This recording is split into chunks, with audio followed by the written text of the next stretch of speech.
So here we have the Mini 3-door hatchback. I'm going to start off by showing you around the outside of the car, and then we'll hop in and run through some controls on the inside. From the outside though, it's got alloy wheels and 3 doors as I mentioned. We're going to start off inside the boot and then work our way around the rest of the car from there. As we approach the back of the car, you can see we have reversing sensors, plenty of boot space as well, along with that 60/40 split folding rear seat should you wish to increase this space even further. And then the tray section down here can lift, store away behind those seats and give you even more space again. Okay, so we're just going to work our way back around to the front of the car and then we'll hop in and run through some controls from there. But now that we've done a full circle of it, you can see it's in lovely condition the whole way round. Just briefly before we climb in, I think it's well worth seeing the interior from this exterior point of view. There's plenty to run through on the dashboard, so let's hop in and we'll do that now. Okay, now that we're inside the car, we're going to start with the dials. Over on the left-hand side, we have the rev counter, we have the speedometer in the middle, and then the fuel gauge over on the right-hand side. Within the speedometer, you can see the total miles for the car. They are 22,849. You can change information displayed above that for various bits of trip computer, fuel economy information, and if you wish to, you can have the digital readout for the speedometer that you see being displayed there now.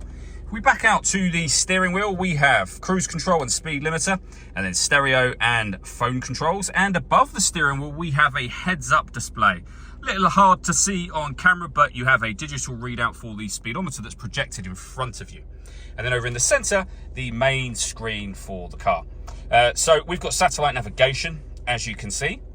Really nice clear color display. It's a very easy system to use. All of the movement that you see me making on the screen at the moment is being done using this dial predominantly. You can use the buttons that surround it, but the dial will rotate, push down, move up, left, right.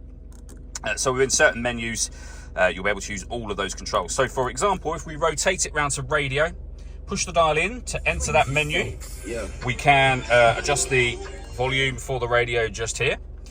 We've got FM, you can rotate the dial again, AM and DAB radio as you can see. We can jog the dial to the left to go back a menu. We have our multimedia, so you can enter that menu. External devices, where you can listen to your music via USB, auxiliary and Bluetooth audio in the middle there. And again, you can go back a step from there if you wish to, or just press the main menu button. Pairing your phone is easy, just go to the telephone heading and follow the instructions on the screen from there. And of course, satellite navigation is where we started off. And as I said, I've used the dial for 100% of what you've just seen me do there.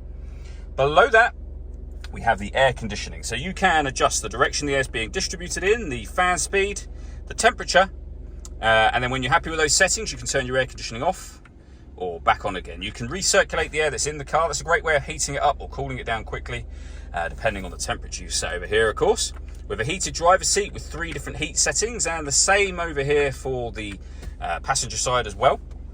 Below that, we can close and open the screen that I showed you just a moment ago, the heads-up display, so you can shut that down using this button. We have traction control, we can turn off. We can start and stop the engine from here. This button turns off the stop and start, which is a different thing altogether. If you turn this off, which I've just done, it won't work. Otherwise, it's turned on at the moment. The car is designed to cut out when it's stationary in traffic to save you fuel. And then we can turn our parking sensors on and off from here. We have a 12-volt charging socket, USB and auxiliary inputs, and a 5 or 6-speed manual gearbox. Last thing I wanted to mention are the 2 sunroofs we have up here. So we have 2 sunblinds that will manually open. You can leave the sunroofs like this, and as you can see, obviously that lets in extra light to the cabin area, or there is a button up here that will enable you to open the front sunroof as a proper full sliding sunroof, as you can see. All that leaves me to say is thank you for taking the time to watch this video. If you'd like to come and see the car for yourself and have a test drive, please feel free to give us a call here at Watson Cars. We'd love to hear from you soon.